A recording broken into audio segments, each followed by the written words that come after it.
Magandang araw sa inyo mga boy. Welcome back ulit sa ating channel at update lang tayo pa rin sa NBA trade ngayong papalapit na ang deadline. So dito naman tayo sa Lakers guys, ano? Meron kasing balita na interesadong ang kunin ng Los Angeles Lakers itong center na si Steven Adams at si Robert Williams. So alam naman natin na nung nakaraan trade nila yung isa sa kanilang mga best defender na si Anthony Davis kapalit ni Luka Doncic, at sa ngayon nga ay butas sa depensa sa kanilang center position ang nais puwan ng kakulangan ng Lakers dahil nga iisa lang yung sentrong available nila sa ngayon, ano? Yan ay si Jackson Hayes, at kailangan talaga nila ng isang legitimate center na di-depensa talaga para sa Lakers. So ayon nga dito sa report mga boy, no? So itong ang Lakers nakipag-usap nga dito sa Houston Rockets regarding dito kay Steven Adams, kung saan nga malapit nang ma-expire yung kanyang kontrata worth 12.6 million.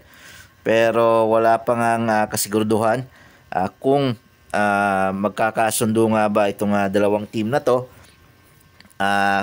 regarding sa pag-acquire ng Lakers dito kay Steven Adams.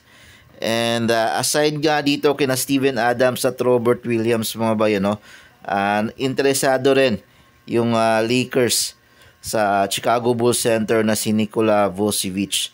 So dahil nga wala na sa Bulls itong si Zach LaVine, naiisipan na rin pakawalan ng Chicago Bulls para sa rebuilding stage nila itong si Nikola Vucevic. Ayon sa mga sources mga bayan, no, willing ipamigay ng Chicago Bulls itong si Nikola Vucevic kapalit ng ilang mga first round pick lamang.